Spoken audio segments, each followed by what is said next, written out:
Hello everyone, this is Mamta and you are watching success point plus. Success point plus में मैं ममता आपका स्वागत करती हूं और लेकर के आई हूं आपके लिए सीटेट का पेपर फर्स्ट क्लास 1 to 5 का। और इसमें हम फर्स्टली जो है पेपर सोल्व करेंगे आपका सीडीपी का पोर्शन हम इसको सोल्व करेंगे। बाल विकास पे शिक्षा शास्त्र से रिलेटेड यहाँ पर आपको 30 क्वेश्चन देखने के लिए मिलेंगे। प्रत्येक क्वेश्चन जो है आपका 1 नंबर का होगा। आपका जो है 150 नंबर का जो है ये क्वेश्चन पेपर आता है। तो चलिए स्टार्ट करते हैं आज की वीडियो। तो देखिए आज की वीडियो में क्या है खास। देखिए यहाँ पर आपको देखने के लिए मिल रहा है question number first. Question number first में आपसे पूछा गया है सबसे उचित विकल्प चुनकर निम्नलिखित प्रश्नों प्रश्न संख्या 1 से 30 तक के उत्तर दीजिएगा। तो पहला क्वेश्चन है आपका इंपॉर्टेंट क्वेश्चन है, शैशव काल की अवधि है। तो शैशव काल की देखिए अवधि क्या होती है, क्या जन्म से 1 वर्ष तक होती है, जन्म से 2 वर्ष तक होती है, जन्म से 3 वर्ष तक या फिर 2 से 3 वर्ष तक। तो जो शैशव काल है उसकी जो अवधि होती है वो जन्म से 2 वर्ष तक की होती है, यानी कि जो सेकंड ऑप्शन है वो आपका सही आंसर हो जाएगा। चलिए नेक्स्ट क्वेश्चन देख लेते हैं। नेक्स्ट क्वेश्चन है आपका क्वेश्चन नंबर 2 है आपका, पियाजे के अनुसार 2 से 7 वर्ष के बीच का एक बच्चा संज्ञानात्मक विकास की अवस्था। देखिए संज्ञानात्मक विकास की अवस्था आई है, आपको जो है कीवर्ड पकड़ने हैं क्योंकि पेडागोजी जो है इंपॉर्टेंट रोल जो है प्ले करती है सीटेट एग्जाम को क्लियर करने में। तो संज्ञानात्मक विकास की अवस्था है, क्या पूर्व सक्रियात्मक है, क्या औपचारिक सक्रियात्मक है, क्या मूल सक्रियात्मक है या फिर संवेदी गतिक है।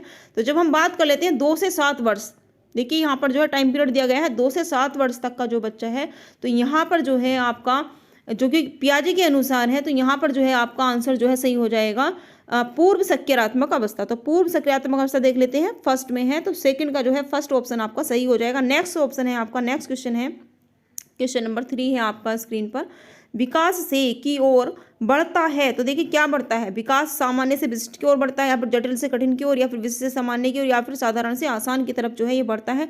तो विकास जो है वो सामान्य से विशिष्ट की ओर जो है बढ़ता है, यानी कि थर्ड का जो पहला नंबर का ऑप्शन है वो आपका सही आंसर हो जाएगा। नेक्स्ट क्वेश्चन हम लोग देख लेते हैं। तो क्वेश्चन नंबर 4 है आपकी स्क्रीन पर। तो क्वेश्चन नंबर 4 में देखिए क्या है, जब वयस्क सहयोग से सामंजस्य कर लेते हैं तो वे बच्चे के वर्तमान स्तर के प्रदर्शन को संभावित क्षमता के स्तर के प्रदर्शन की तरफ प्रगति क्रम को सुगम बनाते हैं। इसे क्या कहा जाता है, समीपस्थ विकास क्या इसको कहा जाता है, या फिर जो है इसको सहयोगात्मक अधिगम कहा जाता है, या फिर सहयोग देना जो है इसको कहा जाता है, क्या कहा जाता है। देख लेते हैं इसका आंसर। 4 ऑप्शन जो है इसमें आपको दिए गए हैं। तो देखिए इसका जो राइट ऑप्शन हो जाएगा वो हो जाएगा सहयोग देना। क्या हो जाएगा, सहयोग देना। तो सेकंड जो ऑप्शन आपका सही आंसर है, फोर्थ का सेकंड ऑप्शन सहयोग देना जो है सही हो जाएगा। नेक्स्ट क्वेश्चन हम लोग देख लेते हैं। तो क्वेश्चन नंबर 5 जो है आपकी स्क्रीन पर है, नवीन जानकारी को शामिल करने के लिए। देखिए ये क्वेश्चन हमेशा ही आता है, स्कीमा से 1 नंबर का क्वेश्चन आपको जरूर देखने के लिए मिलेगा सीटेट एग्जाम में। तो नवीन जानकारी को जो शामिल करने के लिए वर्तमान स्कीमा में, स्कीमा यानी कि अवधारणा में बदलाव की प्रक्रिया क्या कहलाती है, क्या वो अनुकूलन है, क्या वो आत्मसातकरण है, क्या वो समायोजन है या फिर वो अहम केंद्रिता है। तो इसका जो राइट ऑप्शन हो जाएगा समायोजन। समायोजन जो है वो नवीन जानकारी को शामिल करने के लिए वर्तमान स्कीमा यानी कि अवधारणा में बदलाव की प्रक्रिया को ही हम समायोजन कहते हैं। तो समायोजन यानी कि जो ऑप्शन नंबर 3 है वो आपका राइट ऑप्शन हो जाएगा। नेक्स्ट क्वेश्चन हम लोग देख लेते हैं। तो नेक्स्ट क्वेश्चन नंबर 6 है आपका, मध्य बाल्यावस्था में भाषा के बजाय अधिक है, क्या अहम केंद्रित समाजीकृत या फिर समाजीकृत अहम केंद्रित या फिर जीववादी समाजीकृत या फिर परिपक्व और परिपक्व। तो इसका जो राइट ऑप्शन हो जाएगा समाजीकृत अहम केंद्रित हो जाएगा। क्या हो जाएगा, समाजीकृत अहम केंद्रित, यानी कि 6 का जो सेकंड नंबर का ऑप्शन है वो आपका सही आंसर हो जाएगा। नेक्स्ट क्वेश्चन हम लोग देख लेते हैं। क्वेश्चन नंबर 7 है यहाँ, बाल केंद्रित शिक्षा। देखिए बाल केंद्रित शिक्षा में शामिल है क्या बच्चों के लिए हस्तपरक गतिविधियां या फिर बच्चों का एक कोने में बैठना या फिर प्रतिबंधित परिवेश में अधिगम या फिर वे गतिविधियां जिनमें खेल शामिल नहीं होते हैं।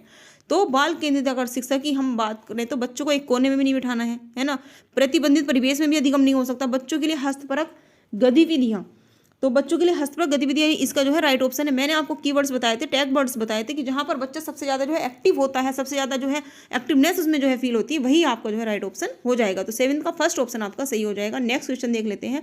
क्वेश्चन नंबर 8 है आपकी स्क्रीन पर।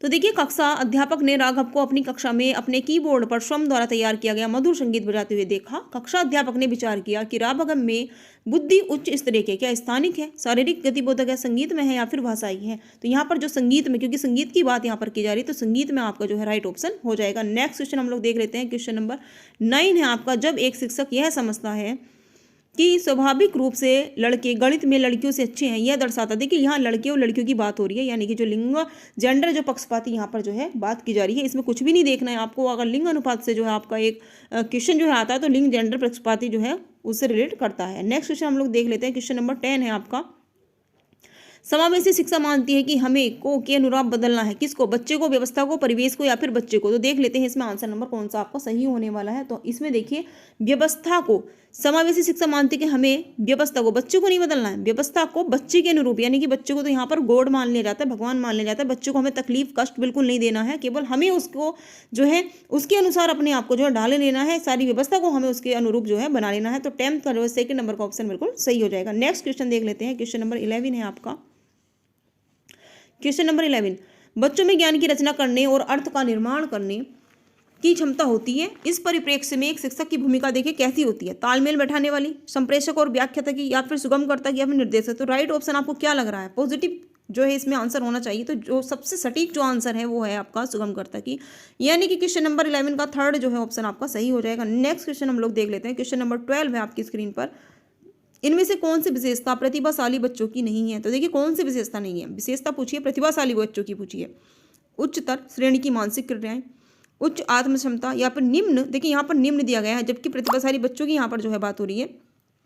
निम्न औसतीय मानसिक प्रक्रिया या फिर अंतर्दृष्टिपूर्वक समस्याओं का समाधान करना। तो देखिए इसमें निम्न जो दिया गया है, निम्न औसतीय मानसिक क्रिया, ये जो है नहीं है। हमें क्वेश्चन में देख लेना है कि हमें वर्ड क्या मिला है, कि ऐसी होती है कि नहीं होती है। तो नहीं पूछा था, तो निम्न औसतीय मानसिक प्रक्रिया जो प्रतिभाशाली बच्चों की नहीं होती है। तो 12 नंबर का जो थर्ड ऑप्शन है वो आपका सही हो जाएगा।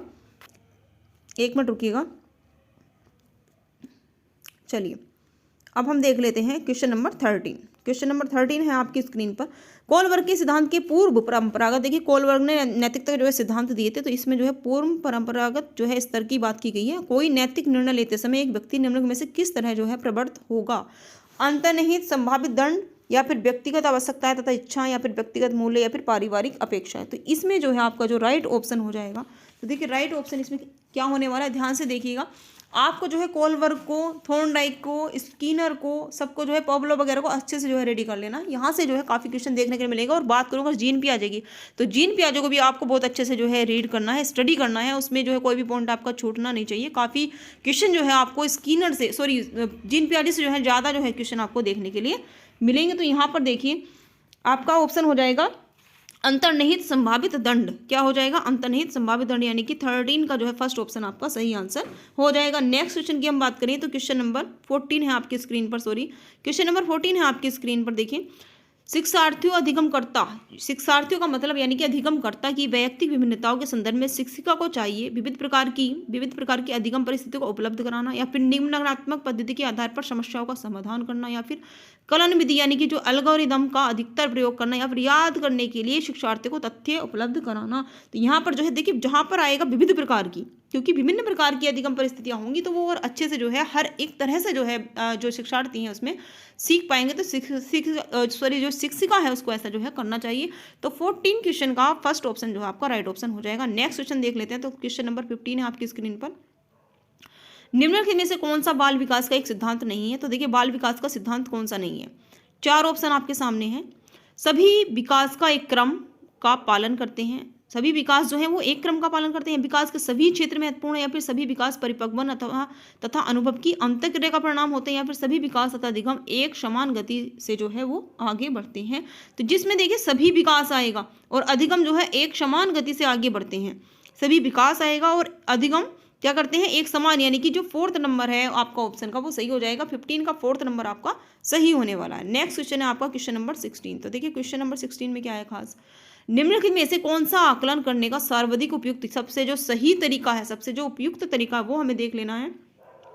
तो ऑप्शन नंबर 1 है आकलन सत्र की समाप्ति पर करना चाहिए। जो आकलन है हमें जो सत्र होता है, सेशन होता है, उसकी बिल्कुल लास्ट में करना चाहिए, समाप्ति पर हमें करना चाहिए। या फिर आकलन शिक्षण अधिगम में अंतर्निहित प्रक्रिया है, या फिर आकलन एक शैक्षणिक सत्र में 2 बार करना चाहिए, शुरू में और अंत में, यानी कि स्टार्टिंग में और लास्ट में। आकलन शिक्षक के द्वारा नहीं बल्कि किसी बाह्य एजेंसी के द्वारा, यानी कि आकलन करने के लिए हमें शिक्षक की नहीं, जो दूसरे बाहर से जो शिक्षक मंगाए जाते हैं या फिर बाह्य एजेंसी के द्वारा जो है करना चाहिए, ऐसा इसमें बताया गया। तो सबसे बेस्ट जो है आपका आंसर है आकलन जो है वो शिक्षण अधिगम में अंतर्निहित प्रक्रिया है, क्योंकि आकलन जो है वो शिक्षण अधिगम में ही तो अपने आप में जो है निहित है, अंतर्निहित किया गया है किसमें, शिक्षण अधिगम में। तो यही आपका जो है राइट ऑप्शन हो जाएगा। तो 16 का जो 2 नंबर का ऑप्शन है वो आपका सही आंसर हो जाएगा। नेक्स्ट क्वेश्चन देख लेते हैं। क्वेश्चन नंबर 17 है आपका। निम्नलिखित में से कौन सा सृजनात्मकता से संबंधित है, कि सृजनात्मकता क्रिएटिविटी इसमें अपसारी चिंतन है या अभिसारी है या फिर सामवेगिक है या फिर अहमवादी है। तो जब भी क्रिएटिविटी आएगी, सृजनात्मकता वर्ड आएगा, तो आपको ये जो दो ऑप्शन है आपके, सामवेगिक चिंतन एंड अहमवादी चिंतन, ये तो बिल्कुल हटा देने हैं, नेग्लेक्ट कर देने, इग्नोर कर देने हैं, इसको रिमूव कर देना है।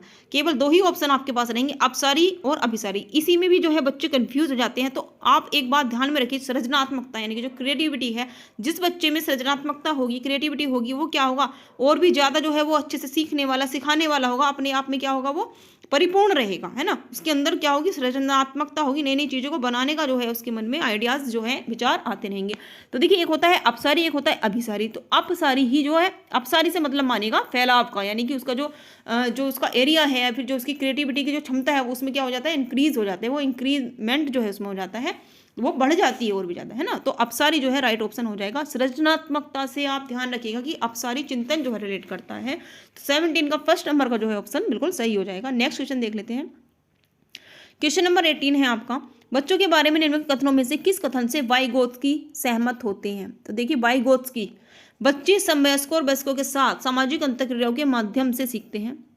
बच्चे तब सीखते हैं जब उनके लिए आकर्षक पुरस्कार निर्धारित किए जाएं। तो ये तो होगा नहीं। बच्चों के चिंतन को तब समझा जा सकता है जब प्रयोगशाला में पशुओं पर प्रयोग किया जाए, या फिर बच्चे जन्म से शैतान होते हैं और उन्हें दंड, देखिए जहां पर दंड आया वो तो बिल्कुल ही गलत आपका ऑप्शन है, पशुओं पर प्रयोग भी नहीं करना है ना। तो बच्चे, इसमें जो राइट ऑप्शन है आपका, बच्चे तब सीखते हैं जब उनके लिए आकर्षक, नहीं पुरस्कार भी, हालांकि पुरस्कार जो है कि अहमियत रखते हैं, एक इंपॉर्टेंट रोल है उनका, लेकिन आकर्षक पुरस्कार उनको लिए निर्धारित किया जाएगा तभी क्या वो अच्छे से सीख पाएंगे, ऐसा भी नहीं है। जो बेस्ट ऑप्शन है, अकॉर्डिंग टू ऑप्शन हमें जाना है। देखिए, ये जो बात है, बच्चे तब सीखते हैं जब उनके लिए आकर्षक पुरस्कार, ये बात सही है कि बच्चे पुरस्कार के जो लालच में है वो सीख लेते हैं, लेकिन अगर हम ऑप्शंस की बात करें तो वहां पर जो फर्स्ट ऑप्शन है आपका, वो जो है सही हो जाएगा, क्योंकि बच्चे समवयस्कों और वयस्कों के साथ सामाजिक अंतःक्रिया, जहां पर अंतःक्रिया हो रही है, परस्पर एक्टिविटी दिखाई जा रही है, वहीं पर जो है बच्चे अच्छे से सीख पाते हैं। तो क्वेश्चन नंबर 18 का 1 जो है ऑप्शन आपका सही हो जाएगा। नेक्स्ट क्वेश्चन हम लोग देख लेते हैं। नेक्स्ट क्वेश्चन है आपका 19 नंबर का, बच्चे जिज्ञासु प्राणी होते हैं जो अपने चारों ओर के जगत को खोजने के लिए अपने ही तर्क और क्षमताओं का प्रयोग करते हैं, या फिर चिंतन में वयस्कों की भांति होते हैं, और जो भी बड़े होते हैं उनके चिंतन में गुणात्मक वृद्धि होती है। रीते बर्तन के समान होते हैं, उस जिसमें बड़ों के द्वारा किया गया ज्ञान जो है भरा जाता है, या फिर निष्क्रिय जीव होते हैं जो प्रदत्त सूचना को जो कि तो प्रतिलिपि के रूप में प्रस्तुत कर लेते हैं। तो देखिए, यहाँ पर जो है आपका बच्चे कैसे होते हैं, ये तो हमें पता है, बच्चे जिज्ञासु होते हैं, आपने पढ़ा होगा जब छोटे बच्चे होते हैं, ये पढ़ा भी क्या, हमारी जो रियल लाइफ है उससे हम रिलेट करें तो छोटे बच्चे जो होते हैं वो जिज्ञासु प्राणी होती है, क्योंकि उनके अंदर जो है पूछने की जो क्षमता होती है, क्वेश्चन वो ज़्यादा पुटअप करते हैं कि ये कैसे होता है, क्यों होता है, कहाँ होता है ना, ये हम क्यों करते हैं। तो जिज्ञासु प्राणी होते हैं जो अपने चारों ओर जगत को खोजने के लिए अपने ही तर्क और क्षमताओं का जो है प्रयोग करते हैं। तो 19 नंबर का फर्स्ट ऑप्शन आपका जो है सही हो जाएगा। नेक्स्ट क्वेश्चन हम लोग देख लेते हैं। क्वेश्चन नंबर 20 है आपकी स्क्रीन पर, बच्चों की त्रुटियों के बारे में निम्नलिखित में से कौन सा कथन सत्य है। तो देखिए, बच्चों की त्रुटियों की बात यहाँ पर जो है हो रही है। तो असावधानी के कारण जब बच्चे त्रुटियां करते हैं, या फिर बच्चों की त्रुटियां उनके सीखने की प्रक्रिया का अंग है, या फिर बच्चे जब त्रुटियां करते हैं जब शिक्षक सौम्य हो और उन्हें त्रुटियां करने पर दंड न देता हो, या फिर बच्चों की त्रुटियां शिक्षक के लिए महत्वहीन और उसे चाहिए कि उन्हें काट दे और उन पर अधिक ध्यान न दे। ये भी नहीं होगा, ये भी नहीं होगा। अब बच्चे आपके पास दो ऑप्शन, ठीक है।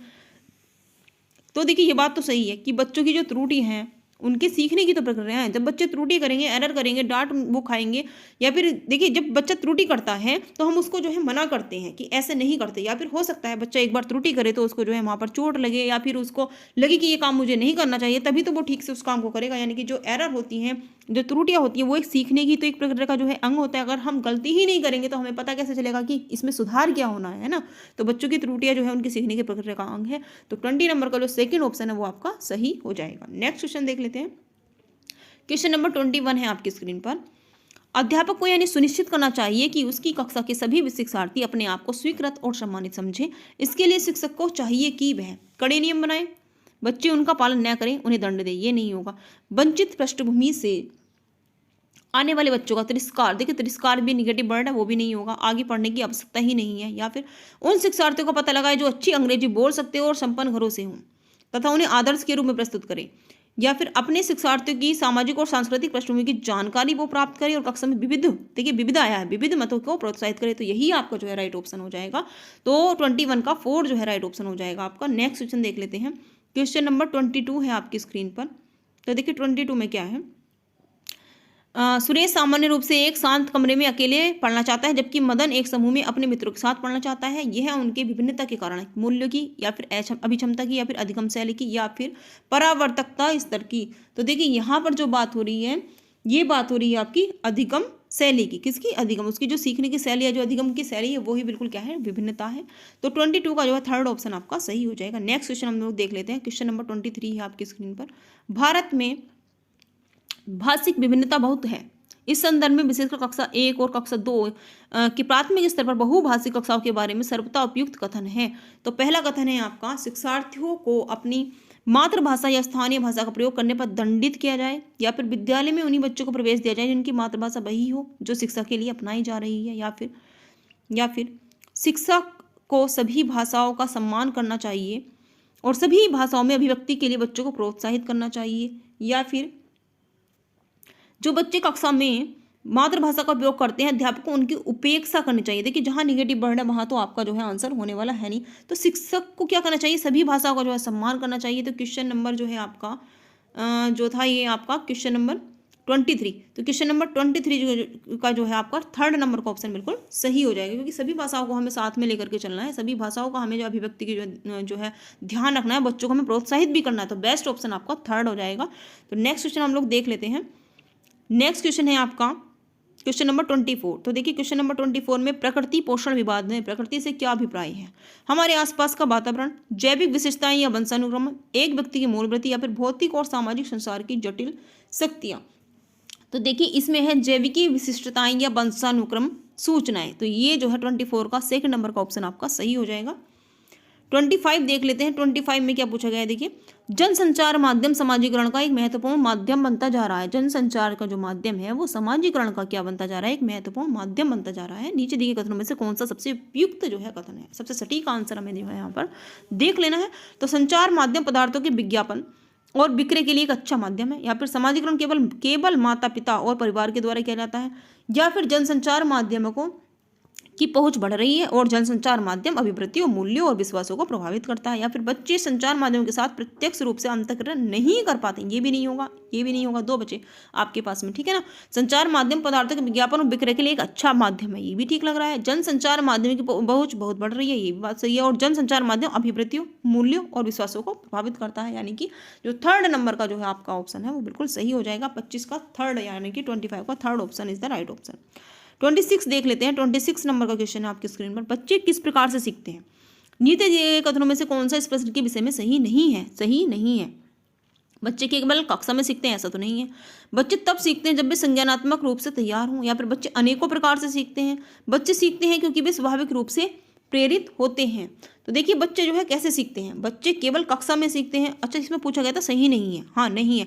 तो बच्चे जो है क्या सही नहीं है? देखो वो सीखते हैं संज्ञानात्मक रूप से भी तैयार हो जाते हैं, ये भी सही है। बच्चे अनेकों, ये भी सही है। एक प्रकार से नहीं सीखते हैं, अनेकों प्रकार से बच्चे सीख सकते हैं। बच्चे सीखते हैं क्योंकि वे स्वाभाविक रूप से, अगर वो स्वाभाविक रूप से प्रेरित हैं, अंदर से वो प्रेरित हैं अपने आप में, तो वो जो है और अच्छे से सीखेंगे, ये बात भी सही है। यानी कि जो आपका नहीं वाला ऑप्शन है, केवल कक्षा में सीखते हैं, यही आपका जो है राइट ऑप्शन हो जाएगा, यानी कि 26 का first is the right option. Next question हम लोग देख लेते हैं। देखिए एग्जाम में भी आपको ऐसे ही कन्फ्यूजन हो सकता है, आपको क्वेश्चन को भी ध्यान से पढ़ना है, आंसर को तो पढ़ना ही है, क्वेश्चन को भी आपको जो है ध्यान से पढ़ना है, क्योंकि वहाँ पर कभी कभी ऑप्शन के लिए आ जाता है कि कौन सा इनमें से नहीं है, तो नहीं वर्ड को आपको जो है ध्यान में रखना है। नेक्स्ट क्वेश्चन है आपका 27 नंबर का। प्राथमिक विद्यालय शिक्षक को अपने शिक्षार्थियों को अभिप्रेरित करने के लिए निम्न में से किस रणनीति को अपनाना चाहिए? तो पहला ऑप्शन है प्रत्येक शिक्षार्थी में अंक लाने के लिए स्पर्धा को प्रोत्साहित करना चाहिए। प्रत्येक गतिविधि के प्रेरक के रूप में प्रोत्साहन, पुरस्कार और दंड का उपयोग करना। बच्चों को उनकी रुचियों के अनुसार अपने लक्ष्य निर्धारित करने और उन्हें पाने के लिए उद्यम में सहायता करना। पूरी कक्षा के लिए मानक लक्ष्य निर्धारित करना और उनकी उपलब्धि के आकलन के लिए कठोर मानदंड। देखिए ये नहीं होगा, है ना, कठोर मानदंड इसमें आया है, ये इसमें नहीं होगा। तो 27 का जो है आपका हो जाएगा बच्चों को उनकी रुचियों के अनुसार, जहाँ पर भी बच्चे जो है इंटरेस्टेड है, जहाँ भी वो जो है रुचि उसमें दिखा रहा है, तो बच्चों को उनकी रुचियों के अनुसार अपने लक्ष्य निर्धारित करने के लिए, उन्हें पाने के लिए और उनकी थोड़ी जो है हमें उद्यम में सहायता करनी है।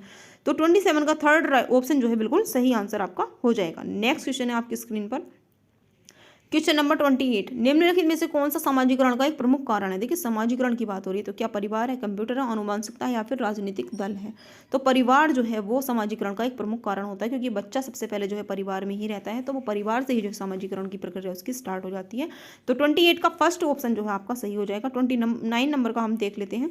बच्चों को समूह कार्य देना एक प्रभावी शिक्षण रणनीति है, क्योंकि देखिए समूह यानी कि जो ग्रुप वर्क होता है उनका, इसमें शिक्षक का काम कम हो जाता है, छोटे समूह में कुछ बच्चों को दूसरे बच्चों पर हावी होने की अनुमति होती है, या फिर सीखने की प्रक्रिया में बच्चे एक दूसरे से सीखते हैं और परस्पर सहायता भी करते हैं, बच्चे अपना काम जल्दी करने में समर्थ होते हैं। तो आई थिंक इसका जो राइट ऑप्शन होगा, सीखने की प्रक्रिया में बच्चे एक दूसरे से, जब बच्चे एक दूसरे से सीखते हैं तो वो और अच्छे से सीखते हैं, स्टेबिलिटी उनके अंदर जो है नॉलेज की आ जाती है। तो 29 नंबर का थर्ड ऑप्शन आपका जो है सही हो जाएगा। लास्ट क्वेश्चन देख लेते हैं। 30 क्वेश्चन आपका, एक औसत बुद्धि वाला बच्चा है, बुद्धि कैसी है उसकी, औसत बुद्धि वाला है, यदि भाषा को पढ़ने में और समझने में उसको कठिनाई प्रदर्शित करता है तो यह संकेत देता है कि बच्चा जो है का लक्षण प्रदर्शित करता है। कैसा, देखिए उसको जो है, पहले हम इसको देख लेते हैं, पढ़ने में और समझने में जो है उसको कठिनाई हो रही है, तो क्या वो पठन अक्षमता यानी कि डिसलेक्सिया, लेखन यानी कि डिस्ग्राफिया, गणितीय यानी कि डिस्कैलकुलिया, या फिर गति समन्वय यानी कि डिस्प्रैक्सिया जो है उसको हुई है। तो देखिए इसमें जो है कौन सा जो है आपका सही हो जाएगा, तो इसमें पढ़ने में और समझने में हो रही है, तो इसमें डिसलेक्स यानी कि जो पठन विकार होता है आपका, डिसलेक्स यानी कि 30 का जो फर्स्ट ऑप्शन आपका सही हो जाएगा। First is the right option of the question number 30। तो देखिए इसमें मैं एक बात और आपसे जो है कहना चाहूँगी, यहाँ पर जो ये डिसलेक्सिया, डिस्कैलकुलिया, डिस्प्रैक्सिया, इनको जो है ये 8 से 9 होते हैं आई थिंक, तो इनको जो है आप अच्छे से कर लीजिएगा। इसमें आपको 1 नंबर जो है पक्का यहाँ से मिलेगा, जहाँ से हमें पता है कि हम यहाँ से जो है अच्छे मार्क्स गेन कर सकते हैं, अपना इंक्रीज ऑफ मार्क्स कर सकते हैं, तो उस टॉपिक को हमें अच्छे से जो है कवर कर लेना चाहिए। तो प्लीज़ इसको आप अच्छे से पढ़ लेना, हमेशा ही इसमें जो है क्वेश्चन आपको देखने के लिए मिलता है।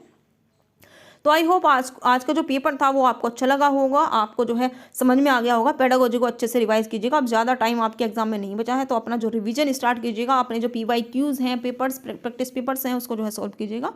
आगे भी लेटेस्ट अपडेट पाने के लिए और प्रीवियस ईयर के क्वेश्चन सोल्व करने के लिए हमारे वीडियो को लगातार देखते रहिएगा। चैनल पर अगर आप फर्स्ट टाइम हो तो प्लीज़ चैनल को भी सब्सक्राइब करना नहीं भूलिएगा। Thanks for watching this video.